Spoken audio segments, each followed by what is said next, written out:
Okay, here we go. We are into module 4, which is the narrative conceptions of leadership. Welcome to module 4.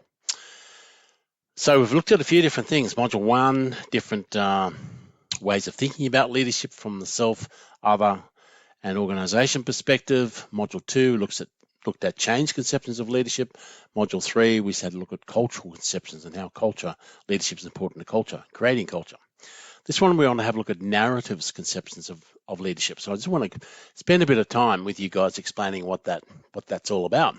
Let's have a look at the first slide. So today we want to have a look at different leadership narratives and how that influences the work that leaders do.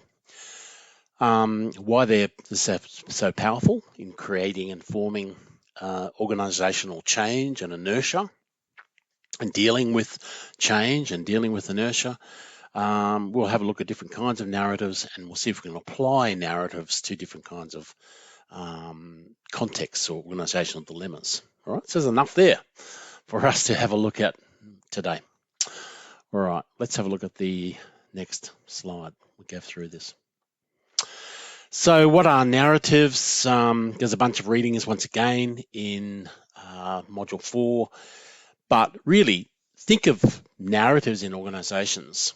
The question we want to ask is, do narratives actually shape organizations? Do they constitute organizations?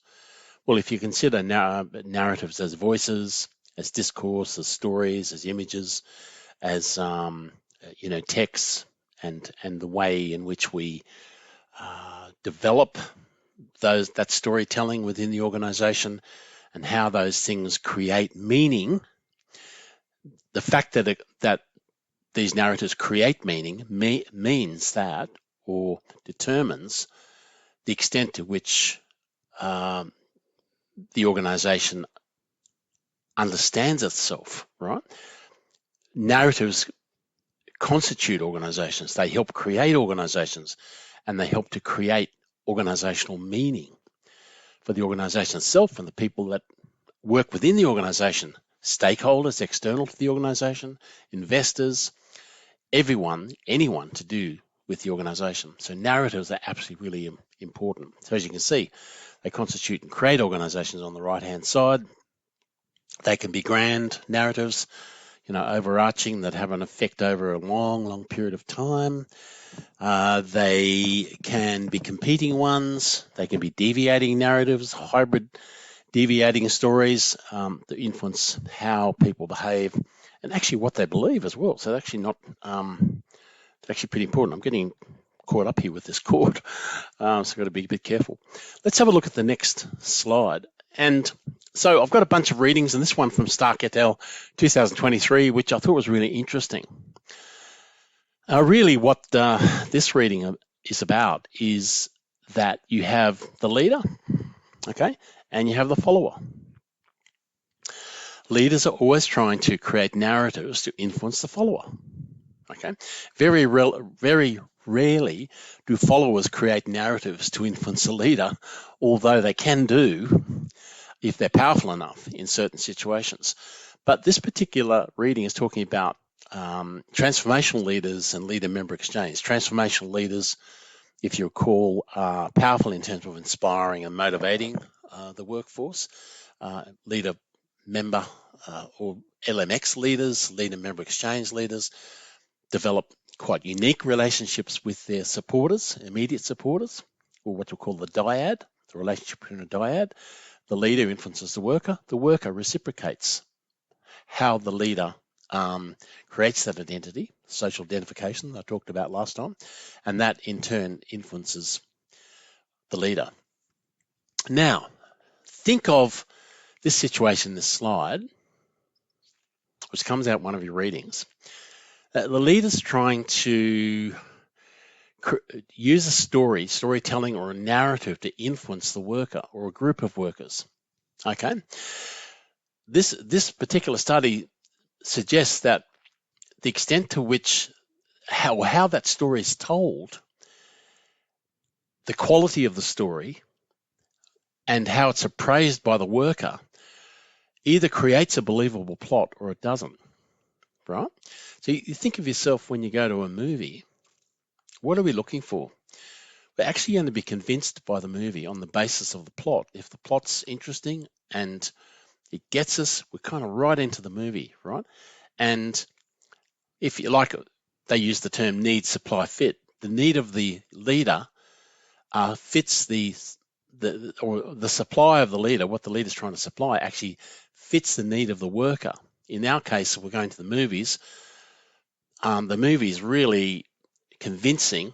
It's telling a convincing story, so it fits our need for being compelled and about the plot. We're really into the movie. We come out and we say, wow, that was a fantastic movie. We'll probably go and watch it again.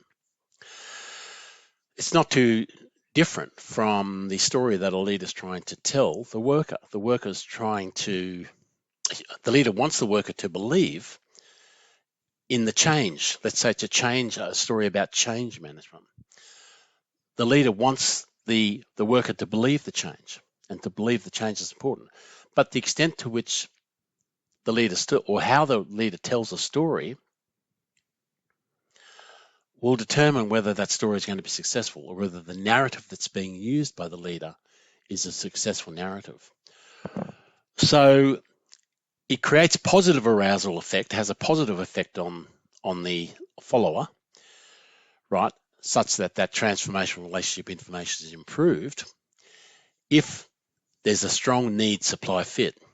The need of the worker has been supplied by the leader. The leader, the worker, if you like, really understands what the leader's trying to do, seems to fit well with their perceptions of what should happen. And so the worker says there's a high need, supply, fit. Yep, I'm into this. I'll accept this change. If there's too much in the story, which is called story load, then that can create confusion in the worker. And the worker might say, this is too hard. This is getting too hard. There's too much change. Have you seen that? The case where leaders of organizations put too much change in. They try to do everything. They try to change this, they change that, they put some other change in, and everyone's going, well, hang on, this story is not believable. There's too much here for me to comprehend. I don't like it. So they praise the story and they don't like what they see. And that's, in this case, the need, supply, fit is negative. It creates a negative effect of arousal in the employee. And so there's a negative transformational and devaluation and even mistrust created with the worker. Interesting, isn't it? Fascinating stuff. All because narratives are powerful. Narratives create and constitute organizations. They help to create and constitute organizations and identity and meaning within those organizations. So leadership, the title of the first slide, wasn't it? Narrative conceptions of leadership are huge, are big, are powerful, are effective. Okay, so narrative is a very important part of leadership. I guess that's what I'm trying to say. Let's have a look at the next slide. There's another interesting article by Elena Antokopoulou in the UK, who I often run into when I go over to the British Academy of Management conferences. Elena does some really good work on leadership. And in this article, she's talking about how an organization used narratives and how that actually influenced organizational effectiveness, right? It was a grand narrative, if you like. They had a grand narrative around close relationships with customers. They cared for their customers. That was their grand narrative, or parental narrative, if you like. So, we can look at narratives as arenas for negotiation. We can look at narratives as meaning for stability and change. So in this article, they're looking at narratives as meaning for stability and change. They're trying to create stability and change. So Alina and her colleagues went into this organization and they interviewed all these people and they said, how do you create stability and change? And they found that over a long period of time, there was a grand narrative, and that grand narrative was around customer intimacy. It pervaded the whole organization for years and years and years. They had a huge basis of customer intimacy, was their grand narrative, right? As you see at the top of that slide there. It was a guiding principle and a source of success. And it became such a strong narrative, in the sense of narrative constituting organizations, right, that over a period of years, it stuck around. That was the grand narrative. So it wouldn't have mattered if you brought a new leader in.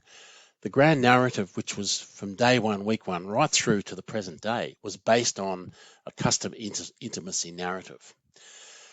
In their studies, they also recognized some other narratives. They recognized customer intimacy narrative, a senior management narrative, a middle management narrative, parental caring narrative, that the organization really cared for their customer. So in other words, customer intimacy narrative. But they also found some deviating narratives. There were some financial issues for the company, and performance had actually dropped off. So these financial narratives and financial stories were coming into the organization, and really those kind of competing and deviating narratives can be really powerful for CEOs and top management to bring about change.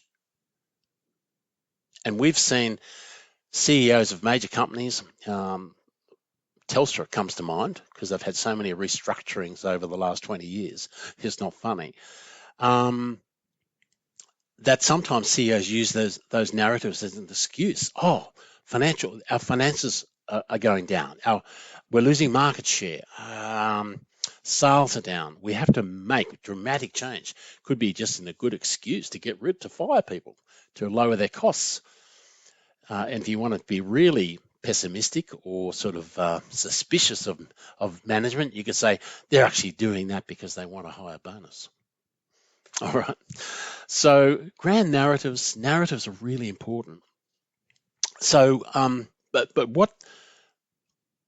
what this article suggested was that the fact that there was such a powerful grand narrative over so many years, this created blind spots of inertia. The organization was blind to these deviating narratives of financial pressure and so on, such that they said, no, look, we're not going to get away from the customer. We're not going to get away from our customer intimacy narrative, which has guided us and stood us in good stead. It's been a source of success for all of these years. Why would we go away from that? That's the basis of this customer intimacy narrative. So it was a really interesting article, and it showed that it didn't matter what all these other deviating and competing narratives were, the organization was going to stay on this customer intimacy narrative. That was the grand narrative. It actually constituted to help to create and define what the organization was today. Right? That's how powerful it was. Let's have a look at the next slide. So leaders are using narrative all the time. They're using influence tactics. There's a bunch of readings in Module 4 which I talk about this stuff. And as I said in other lectures, I really unpack this for you. So you don't have to necessarily read every word of these readings because I've done a lot of that work for you. But there's also a way of leaders using narratives in terms of social construction, right?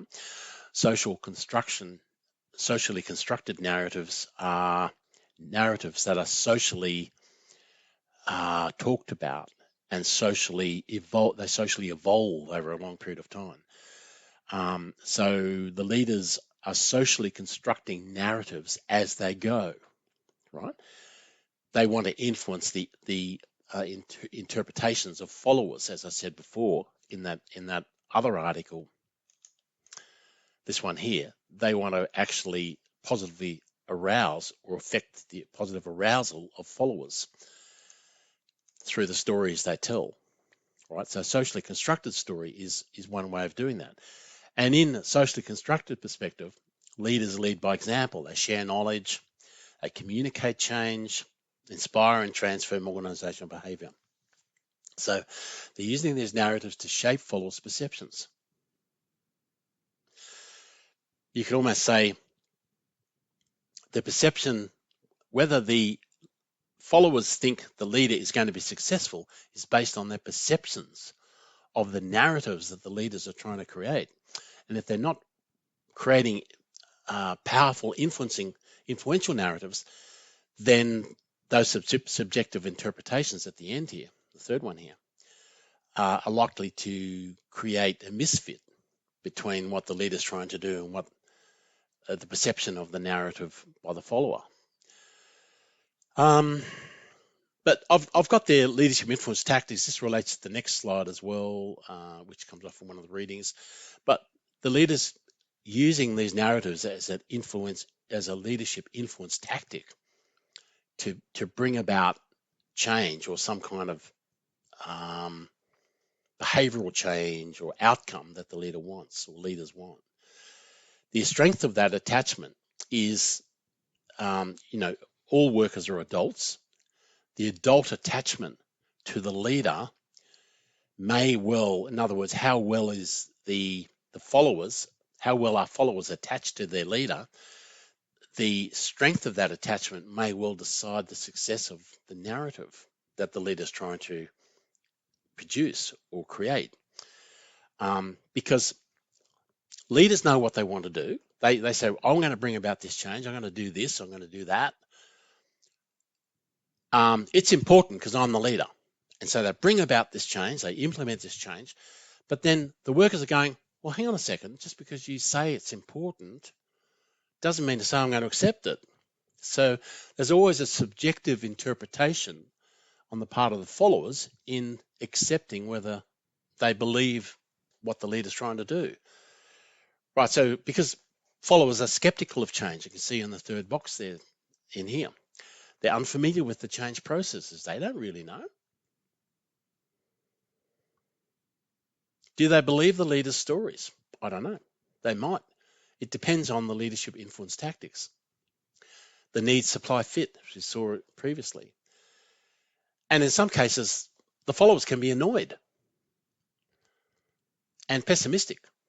And then you start seeing a lot of ambivalence in the way employees behave at work because they're saying, hang on a second, we don't believe in this change. We don't want it. This is too quick. We've already had too much change. Is it going to make a difference? It's going to give me more work. I'm going to have to do more work. Why do I want to do this? I don't want to do it. That's the kind of subjective interpretation that can happen. But once again, it shows the power of narratives and why it's so influential, why narratives are so influential. Let's have a look at the next slide. And this is another interpretation by me of that article down below there that's in in module 4 on leadership tactics and change readiness. So the leader is always championing, can't say that word, championing change. The leaders are always championing change through leadership influence tactics. That creates a follower psychological need satisfaction, high or low, depending on the championing of that change and how successful the leader is in doing that. So if you like, any leader is using a form of narrative intelligence as a way to influence change readiness in the follower, right? It's really interesting stuff. And it just further strengthens, in my mind, how narratives are an absolute fundamental process or fundamental ingredient of leadership, all right? So beyond leadership behavior or styles of leadership or types of leadership and all this kind of stuff, all fairly useful to understand. But when you think about narratives and the power of narratives to shape collective meaning, sense making and sense giving, as I talked about in another lecture, the narratives are really powerful for leaders to understand. All right. So I think that gets through to the workshop preparation. I had some things there for us to do in relation to narratives that we're going to have a look at for the workshop coming up in week 4. So we'll have a look at that, and we'll go through some examples. We've also got in this particular course, and I probably would have already mentioned this, or would have, if I haven't already done it, then you'll be certainly hearing about it. We've got some intensive workshops we're going to actually going through, we'll be using to go through a lot of these particular concepts of leadership, or leadership concepts, right? Adaptive leadership. So there's a fair bit in that particular lecture, narrative conceptions of leadership. But I hope you enjoyed that, because adaptive leadership is also about narrative. It's about self, it's about other, it's about organization, it's about culture. We've now looked at narrative conceptions. The previous lecture we looked at change conceptions of leadership, all really important in terms of adaptive, important in terms of the quality of the adaptive leadership that is observed in the organization. All right, that's all we have for now. We'll see you in the next module coming up in module 5 very soon. All right, I'll close this up and see you soon. Bye.